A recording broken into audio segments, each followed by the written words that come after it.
도널드 트럼프 대통령은 오늘 이란 핵협정 탈퇴를 공식 선언해 국제사회의 안보 불안이 고조되고 있습니다.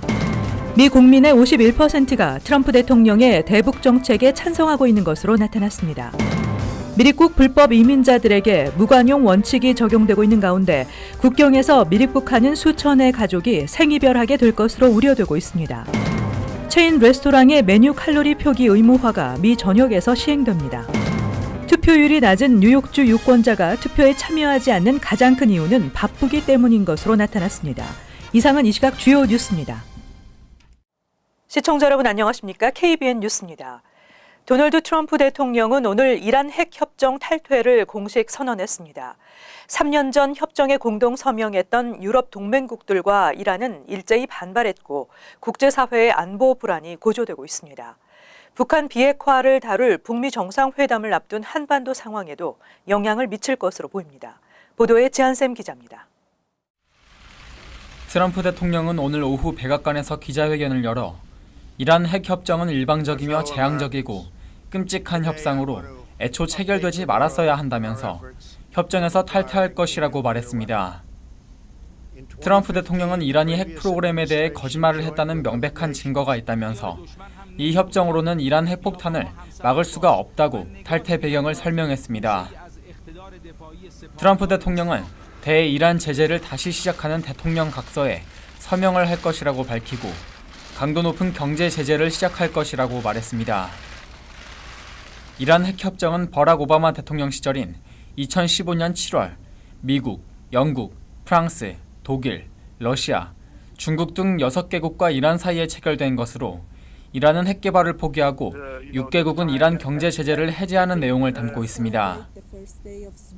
트럼프 대통령은 이 협정은 이란의 탄도미사일 프로그램을 폐기하는 내용이 없고 10년에서 15년의 일몰 기간이 끝나면 이란의 핵 개발을 막을 수 없다는 한계가 있다며 2016년 대선 후보 시절부터 줄곧 파기를 공언해 왔습니다.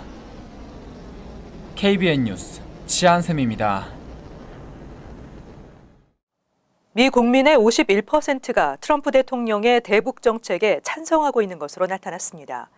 미국과 북한의 정상회담 이후 양국 관계가 개선될 것이라는 응답자가 많았습니다. 어제 CBS 방송이 발표한 여론조사 결과에 따르면 트럼프 대통령의 대북 정책 찬성 응답자는 지난 1월 34%에서 3월에는 42%로 그리고 5월에는 9%가 상승해 51%를 기록했습니다. 이는 트럼프 대통령이 취임한 이후 가장 높은 수치입니다. 공화당 지지층의 90%가 트럼프 대통령의 대북 정책에 찬성했고 민주당 지지층의 찬성은 25%에 그쳤지만 지난 3월 조사 때 10%보다 크게 늘어난 수치입니다. 다수의 미국인들은 이번 북미 정상회담이 양측의 관계 발전에 긍정적인 영향을 끼칠 것으로 내다봤습니다. 정상회담 이후 양측 관계가 개선될 것이라고 답한 응답자는 38%로 관계가 더 나빠질 것이라고 답한 18% 응답자의 2배에 달하는 것으로 나타났습니다. 한편 트럼프 대통령의 전체 지지율은 41%로 큰 변동은 없었습니다. 경제, 외교, 무역, 이민 분야에서 각각 3에서 4%포인트 상승했습니다. 미립국 불법 이민자들에게 무관용 원칙이 적용되고 있는 가운데 국경에서 미립국하는 수천의 가족명이 생이별하게 될 것으로 우려되고 있습니다. 최근 성인은 무조건 구금 처리되고 어린 자녀가 있을 경우 즉시 부모와 격리되기 때문입니다. 연방국토안보부는 지난 4일부터 미립국자들에 대해 성인은 100% 형사 기소에 구금하고 동반 자녀는 부모와 격리해 아동보호시설로 넘기는 이른바 미립국자 무관용 정책의 시행에 들어갔다고 CNN이 어제 보도했습니다. 지금까지는 아이와 함께 미립국하다 체포된 부모의 경우 일단 석방해 추방 절차를 밟는 방식을 취해왔지만 이제는 난민 신청 계류 기간에도 성인들은 심사 기간 중 석방되지 않고 구금됩니다. 동반 자녀들의 경우 현행법상 체포 구금할 수 없도록 돼 있기 때문에 연방보건복지부에서 관할하는 보호시설로 넘겨 보호하게 됩니다. 세션스 장관은 앞서 미립국으로 체포되는 불법 이민자에게 무관용 정책을 적용할 것을 애리조나, 남서부 텍사스, 남부 캘리포니아, 뉴멕시코를 관할하는 연방 검사들에게 지시한 바 있습니다. 법무부는 2017년 3월부터 올해 3월까지 국경을 넘어오다 적발된 이민자가 2016년에 비해 203%나 급증했고 특히 올해 2월과 3월 사이에 월간 증가율로는 최고치인 37% 증가함에 따라 특단의 대응책을 마련한 것입니다. 트럼프 행정부가 무력화시킨 오바마 케어의 조항 중 하나인 체인 레스토랑의 메뉴 칼로리 표기 의무화가 미 전역에서 시행됩니다. 오바마 케어의 마지막 조항에 들어있던 체인 레스토랑의 메뉴 칼로리 표기 의무화가 어제부터 미 전역의 체인 레스토랑에서 시행되고 있습니다. 오바마 대통령이 저소득층 건강보험 확대를 위해 도입한 오바마 케어는 지난해 트럼프 행정부 취임 이후 건강보험 정책을 180도 뒤바꾸면서 무력화됐습니다. CNN은 오바마 케어를 무력화시킨 트럼프 대통령이 패스트푸드의 칼로리 표기 의무화는 마음에 드는 부분이었나 보다라며 점포 20곳 이상을 운영하는 모든 체인 레스토랑은 칼로리 표기를 의무화해야 한다고 보도했습니다. 맥도널드, 버거킹, 타코벨 등 대형 패스트푸드 체인은 이미 수년 전부터 칼로리 표기를 자체적으로 이행해왔지만 중소 브랜드들은 칼로리 계산에 드는 비용 등을 고려해 시행을 늦춰왔습니다. 투표율이 낮은 뉴욕주 유권자가 투표에 참여하지 않는 가장 큰 이유는 바쁘기 때문인 것으로 나타났습니다. 또 투표 참여 홍보가 부족한 원인도 큰 몫을 차지했습니다. 주상원 민주당 컨퍼런스가 발표한 설문조사 결과 보고서에 따르면 2016년 본선거에 참여하지 않은 유권자의 불참 사유 중 직장이나 학교 때문이라는 응답이 28.5%로 가장 많았습니다. 투표할 시간이 없어서라는 응답자도 4.2%로 나타나 전체의 3분의 1가량이 바빠서 투표를 못한 것으로 파악됐습니다. 지난 대선 이후 선거 날짜를 몰랐다는 응답이 17.8%였으며 잊어버렸다는 응답자 16.2%, 후보가 누군지 잘 모르거나 좋아하지 않아서가 14%로 나타나 여전히 홍보가 부족한 것으로 나타났습니다. 부재자 투표 용지를 받지 못해서라는 응답자도 12.4%에 달했으며 투표한다고 달라질 것이 없다고 생각해서라는 대답도 9%나 됐습니다. 한편 2016년 선거 때 뉴욕주 투표율은 57%로 전국 평균 60.2%보다 낮았으며 50개 주 가운데 41위를 기록했습니다. 보고서는 투표율 제고 방안으로 부재자 투표 확대와 조기 투표 실시가 효과적인 것으로 제시했습니다. 설문조사 응답자의 79%가 조기 투표가 실시되면 투표할 가능성이 더 높다고 했으며 응답자의 76%는 부재자 투표를 실시하면 투표 참여 가능성이 커질 것이라고 밝혔고 선거가 주말에 실시되면 참여할 것이라는 대답은 62%였습니다. 뉴욕시 공립학교 인근에서 교통사고가 가장 많이 발생하는 곳 상위 5개 학교 중 4개 학교가 맨하탄에 위치한 학교인 것으로 조사됐습니다. 공립학교 인근 교통사고 건수는 뉴욕시 평균보다 4배가 더 많았습니다. 지난 5년 동안 뉴욕시 공립학교 500피트 이내에서 발생한 교통사고를 분석해 발표한 통계에 따르면 맨하탄 14스트리트의 하베스크 컬리지엣 고교가 총 84건으로 교통사고가 가장 많았다고 부동산 업체 로컬라이즈닷시티가 어제 발표했습니다. 다음으로는 맨하탄 드렌시 스트리트의 그레이트 오크 차터스쿨 78건, 브롱스 제롬 에비뉴의 PS 33 초등학교 67건, 맨하탄 스테이턴 스트리트의 마샤벨레 고교 63건, 맨하탄 22 스트리트의 빌리지 아카데미 고교 62건 등이었습니다.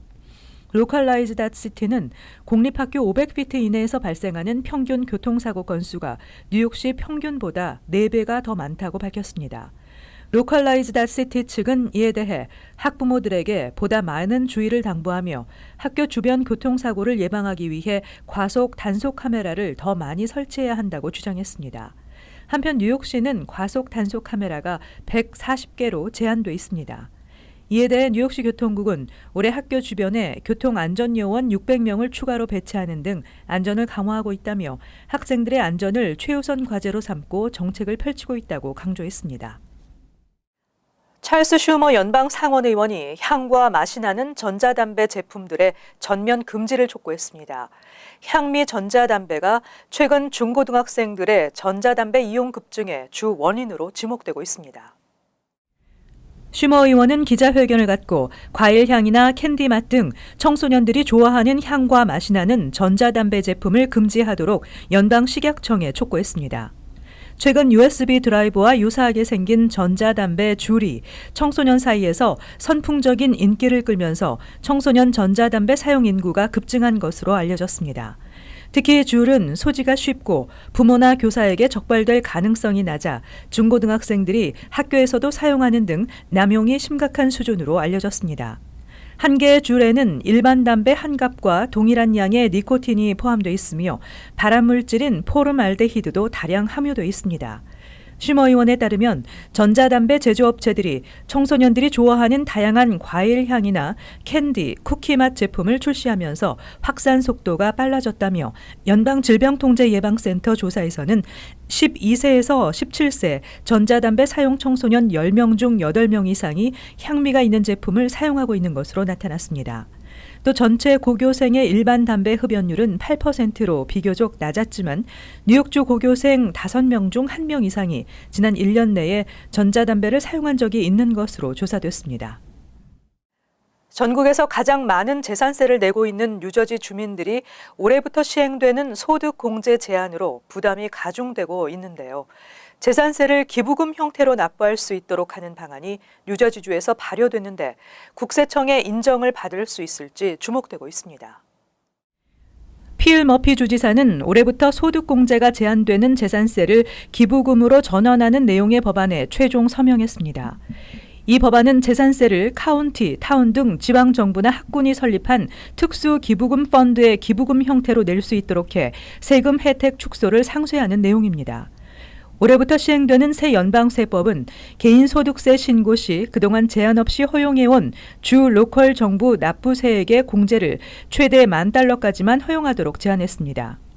뉴저지 주민들의 지난해 평균 재산세는 $8,670로 전국에서 가장 높은 가운데 지방세 공제 제한으로 인해 세금 부담이 가중되고 있습니다. 이 같은 부담을 해소하기 위해 마련된 이 법안은 지방세를 각 지방정부가 운영하는 펀드에 기부해 세금 크레딧을 최대한 받을 수 있게 하는 것이 목적입니다. 한편 국세청이 재산세를 기부 형태로 우회해 납부하는 방식을 인정하지 않을 수도 있기 때문에 이 조치가 실효가 있을지 귀추가 주목되고 있습니다. 머피 주지사는 트럼프 대통령과 연방의회 지도부는 자신들을 지지하는 주를 위해서 이 같은 제안을 뒀다며 공평하지 못한 처사라고 주장하며 뉴욕 등 주정부 수십 곳이 기부금 형태로 지방세를 납부할 수 있도록 추진하고 있다고 전했습니다. 메트로폴리탄 교통공사가 수십억 달러를 투입해 진행하고 있는 7번 전철의 신호 시스템 교체 작업과 차량 교체 작업, 이 핵심 두 프로젝트가 모두 2년 이상 지체되고 있다는 지적을 받고 있습니다. 뉴욕타임즈는 어제 2017년 1월에 납품이 완료되도록 계약한 전철 차량 300대 주문 가운데 현재 운행에 투입된 차량이 32대에 불과하다고 보도했습니다. 차량 교체 작업은 느리게 진행되고 있어 예정보다 2년 이상 늦게 납품이 완료될 것으로 예상되고 있습니다. 또 7번 전철 신호 체계를 첨단 CBTC 시스템으로 교체하는 작업은 2010년 프랑스 회사 테일스 트랜스포트 앤 시큐리티가 사업자로 선정돼 $5억 8,800만 달러의 계약을 맺고 2016년 4월에 완료할 예정이었습니다. 하지만 소프트웨어 결함 등 여러 가지 이유로 두세 차례 완료 날짜를 미뤄왔으며 현재와 같은 추세라면 11월까지도 완료가 어려울 것으로 관측되고 있습니다. 현재 뉴욕시 전철 노선 가운데 맨하탄과 브루클린을 연결하는 L 노선에서 유일하게 새로운 신호 시스템이 운영되고 있습니다. 한편 현재 운행 중인 차량 가운데 가장 오래된 모델은 평균 33,000마일 운행마다 고장이 발생하는 반면 신형 차량은 고장 없이 운행할 수 있는 거리가 50만 마일에 이른다고 합니다. 따라서 7번 전철에 새 차량이 투입되고 신호 체계가 교체 완료되면 신호 이상이나 차량 고장에 따른 지연 운행은 현저히 줄어들 것으로 기대되고 있습니다.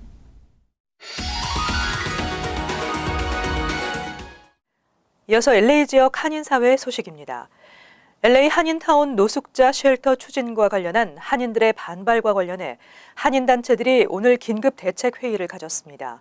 이번 사태에 대한 조직적인 대응을 이어가기로 했는데 노숙자 쉘터에 대한 계획을 감행할 경우 LA시에 대한 한인사회에 정치적인 지원을 하지 않겠다는 입장입니다.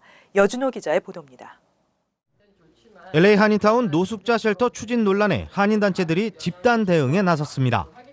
LA시의 일방적인 한인타운 노숙자 쉘터 지정에 대한 지역 주민들의 목소리를 전달하고 이에 대한 공청회를 요청하기 위해 50여 개 한인단체들이 뭉친 겁니다.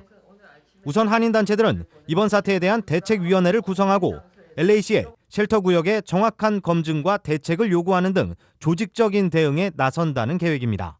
내일도 미팅이 있고 금요일 날도 미팅이 있고 전에 어제 랠리에서 또 만난 분들은 또 Sunday 4 to 6 p.m. 미팅이 있고요. 뭐 많아요. 그리고 지금 koreatownvoice.com이라는 웹사이트에서도 지금 뭐 영어, 한국어, 스페니쉬로 다 돼 있으니까 계속 우리는 진짜 한 마음으로 움직이고 싶습니다. 한인 사회의 실력 행사로 정치적 목소리를 높여야 한다는 대안도 나왔습니다. 이른바 한인 사회 패싱으로 비춰지는 현 상황을 좌시할 수 없는 만큼 관행처럼 이어져 온 LA시에 대한 한인 사회의 정치적 지원을 재고해 보겠다는 겁니다. 많은 정치 자금을 제공을 해왔어요. 그런데 이 문제가 우리의 그 satisfaction, 우리의 만족가에 대한 이렇게 도달할 때까지 풀려질 때까지는 정말로 이 정치 자금을 전달하지 않았으면 하는 게 저희가 원하는 바입니다. 오늘 진짜 모이신 50여 개 넘는 단체들 장님들께서도 다 동의하셨고 또 한인단체들은 앞으로도 노숙자 쉘터에 대해 지속적이고 공개적으로 문제를 제기해 시 당국에 압박을 가할 계획이라고 밝혔습니다.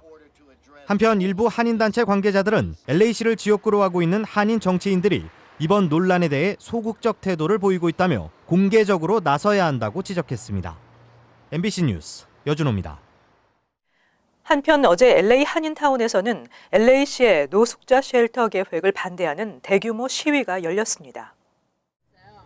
한인들을 비롯한 지역 주민 200여 명은 어제 한인타운 윌셔 벌몬티어 교차로 인근에서 노숙자 쉘터 설립을 반대하는 시위를 열고 LA시가 한인사회와 주민들의 의견을 무시하고 일방적으로 쉘터 계획을 추진했다며 비민주적인 처사라고 강하게 비난했습니다. 특히 주민들은 노숙자 쉘터에 들어설 지역은 초등학교와 중학교 등 5개 학교가 몰려 있다며 학생들의 안전 문제를 거론하기도 했습니다.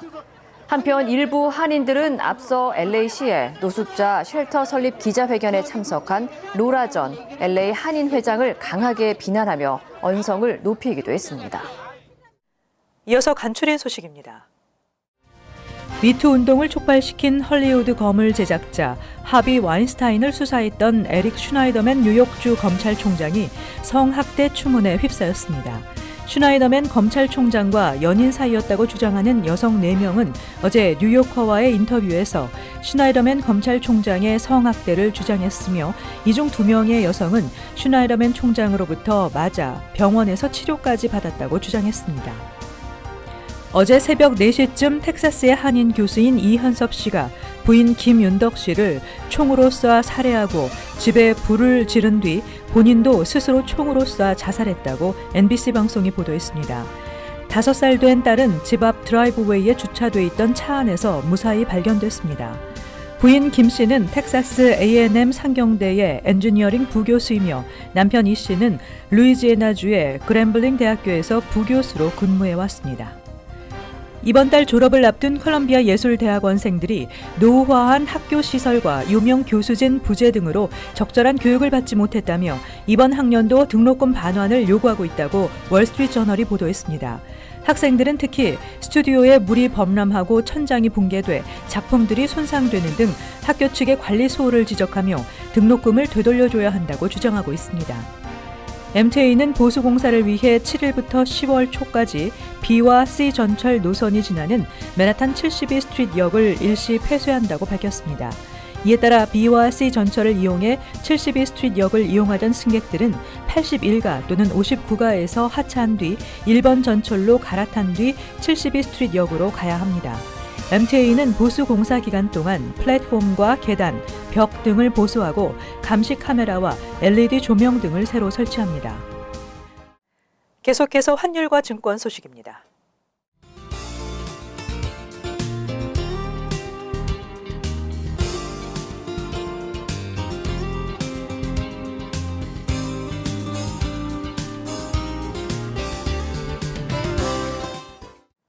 끝으로 날씨 전해드립니다.